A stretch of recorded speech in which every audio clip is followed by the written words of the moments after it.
Assalamualaikum warahmatullahi wabarakatuh. Kami dari kelompok 11 yang beranggotakan Ebet Triani, yaitu saya sendiri, dan rekan saya Pratiwi Lestari Ramayana. Di sini kami akan membahas materi mengenai mengembangkan keterampilan menggunakan kamus. Selanjutnya berikut poin-poin pembahasan dari materi kami, yaitu yang pertama pengertian kamus, kedua cara penggunaan kamus, 3 perkamusan bahasa Arab di Indonesia, keempat macam-macam kamus, 5 fungsi kamus, dan terakhir keenam manfaat kamus. 1. Pengertian kamus. Kata kamus itu diserap dari bahasa Arab, ya, qamus, dan bentuk jamaknya itu qawamis. Dan juga ada berasal dari kata Yunani yaitu okeanos yang berarti samudra.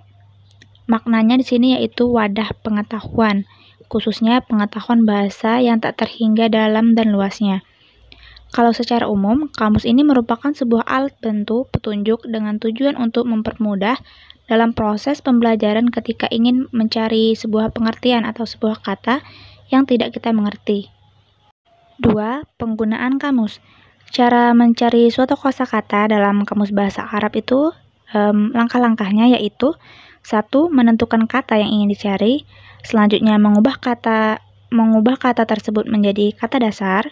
Nah, dalam mengubah menjadi kata dasar ini kita perlu mengetahui kaidah shorof.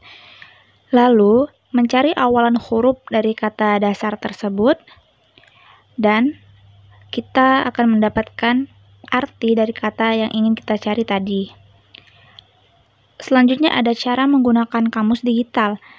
Yang pertama itu membuka aplikasi atau web kamus, lalu pilih bahasa yang ingin kita terjemahkan, selanjutnya masukkan kata, dan hasil terjemahan akan muncul. Nah, tentu saja kalau kita menggunakan kamus digital ini lebih praktis ya kan? 3. Perkamusan bahasa Arab di Indonesia. A. Periode Kamus Arab Melayu. Dalam sejarah perkamusan Arab Indonesia, ini baru berlangsung setelah beberapa abad masuknya Islam. Nah, itu pun masih dilatar belakangi oleh Kamus Arab Melayu. Sebagaimana disebutkan di atas bahwa ada 3 buah Kamus Arab Melayu yang banyak beredar di Indonesia. Nah, yang pertama itu ada Kamus Al-Inarah Al-Tazibiyah, kedua Kamus Idris Al-Marbawi, dan ketiga Kamus Al-Zanabi. B. Periode Kamus Arab Indonesia. Di sini ada yang pertama masa pertumbuhan. Periode masa pertumbuhan ini ditandai dengan munculnya Kamus Mahmud Yunus sekitar perempat terakhir abad 20, tahun 1972. Nah, secara umum kamus ini cocok digunakan untuk pemula dan siapa saja yang hendak belajar bahasa Arab meskipun belum mahir ilmu shorof. Dalam kamus ini berisi kata-kata Arab baru, diterangkan juga tafsir-tafsir sulit yang tidak dapat diketahui dan kaidah-kaidah ilmu shorof. Dalam susunannya, kamus ini menetapkan lema atau entry dalam bentuk fi'il madi, sehingga pencarian kata dalam bentuk apapun harus dikembalikan ke bentuk asalnya atau fi'il madi. Misalkan mau mencari kata madrasah, maka pencarian kata tersebut harus berangkat dari entry darosa. Pemakai atau pelajar tidak menjadi kesulitan dengan pola seperti ini walaupun belum mempelajari ilmu shorof. Menurut penyusun, yang memudahkan bahasa Arab ialah karena bahasa itu mempunyai wazan-wazan atau timbangan. Apabila dihafal, maka dapat diketahui kata-kata lain dengan mengkiaskan dan mencontohkan wazan tersebut. Bahasa kamus ini adalah bahasa Arab dan penjelasannya itu menggunakan bahasa Indonesia. Beberapa singkatan dan tanda-tanda yang digunakan dalam kamus ini itu seperti huruf jim. Kalau huruf jim itu menunjukkan jamak, kalau mim itu menunjukkan muannas, huruf mim dan fa itu menunjukkan mufrad, dan mim shad menunjukkan kata tersebut adalah bentuk masdar. Sedangkan tanda yang digunakan adalah tanda kurang dalam kata-kata Arab itu untuk kata-kata yang sama artinya dan berlainan bentuknya. Tanda kurung itu untuk menunjukkan kata asli atau samai, dan kadang-kadang untuk penerangan. Lalu tanda koma dalam kata-kata Indonesia itu berarti dan, juga atau. Baiklah, bagian materi selanjutnya akan diteruskan oleh rekan saya yaitu Pratiwi Lestari. Kepada Pratiwi dipersilakan. Baiklah, saya akan melanjutkan materi berikutnya. Kedua, masa perkembangan. Setelah Kamus Arab Indonesia yang disusun oleh Mahmud Yunus, di Indonesia bermunculan kamus-kamus lain. Kamus-kamus yang berhasil kita data antara lain sebagai berikut. 1. Kamus Indonesia Arab, disusun oleh Asad M. Al-Kalali pada tahun 1982. 2. Al-Munawir Kamus Arab Indonesia yang disusun oleh Ahmad Warson Munawir pada tahun 1984. Ketiga, Kamus Saku Arab Inggris Indonesia yang disusun oleh Elias A. Elias dan Errol Elias Haji Ali Al-Maskati BA pada tahun 1983. Yang keempat, Kamus Al-Quran dengan judul asli Kalimatul Quran Tafsir Wabayan yang disusun oleh Hasanain Muhammad Makhlub dan diterjemahkan oleh Dr. Andes Heri Nur Ali pada tahun 1987. Yang kelima, Kamus Kontemporer Arab Indonesia yang disusun oleh Atabik Ali Ahmad Zudi Mudor pada tahun 1996.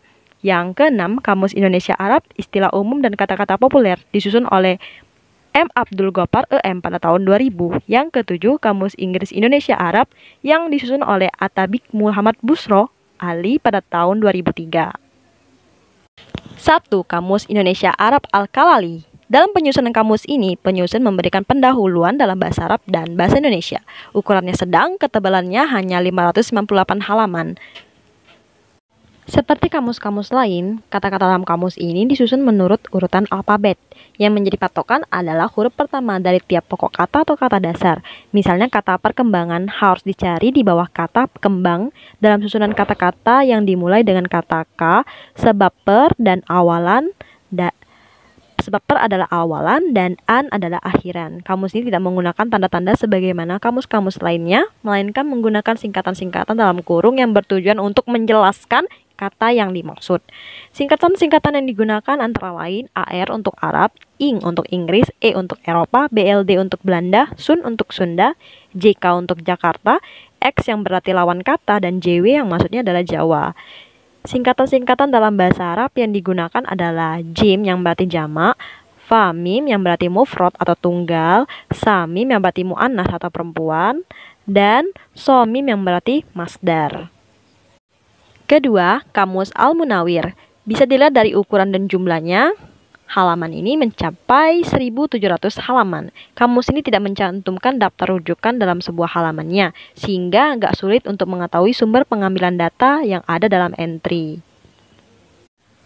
Entry dalam kamus ini disusun menurutkan akar kata, misalnya untuk mencari kata sona tidak bisa dicari dalam kata susunan sod, alim, nun, tetapi harus dikembalikan ke asal katanya, yaitu dicari dalam urutan so, waw, nun, karena sona berasal dari kata sowanun. Sehingga dalam pencarian kata-kata dalam kamus ini lebih dahulu harus diperhatikan apakah kata itu semuanya terdiri dari huruf asli atau apakah ada di antaranya termasuk huruf zaid atau tambahan.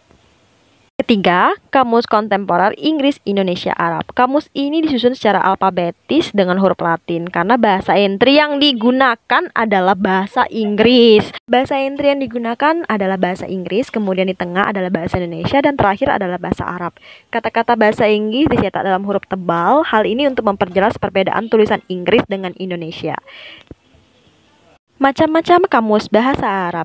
Menurut Dr. Imel Yakub, macam-macam kamus dibedakan menjadi beberapa macam, yaitu 1. Kamus bahasa atau lugawi, 2. Kamus terjemah, 3. Kamus tematik atau maudhu'i, yang keempat, kamus derivatif atau istiqoqi, 5. Kamus evolutif yang berarti tatawuri, yang keenam, kamus spesialis takhosusi, yang ketujuh, kamus informatif dairah lama, yang kedelapan, kamus visual, yang kesembilan, kamus digital. Lalu fungsi kamus bahasa Arab. Fungsi dari kamus secara umum yaitu sebagai rujukan yang menerangkan makna kata-kata, untuk membantu mengenal perkataan baru, untuk memperjelas ketika terdapat ilustrasi dalam kamus, menerangkan pedoman sebutan, asal-usul atau etimologi sesuatu, untuk membantu dalam penulisan karya baik tulisan, seni, ataupun yang lainnya. Fungsi yang paling penting yang sudah diterangkan di sebelum-sebelumnya yaitu sebagai penerang, yaitu untuk membantu dalam pembuatan karya baik tulisan seperti karya ilmiah, novel, cerpen, seni seperti syair lagu, puisi, dan lain-lain. Manfaat kamus bahasa Arab yaitu untuk membantu mengenal kata-kata baru, membantu menambah mufrodat atau kosakata, membantu dalam proses belajar, membantu dalam penulisan sebuah karya, membantu dalam proses penjelasan. Ya, baiklah, itulah pemaparan materi dari kami. Apabila terdapat kesalahan kata, baik yang disengaja maupun tidak sengaja, kami mohon maaf, kepada Allah kami mohon ampun. Sekian, akhirul kalam. Wassalamualaikum warahmatullahi wabarakatuh.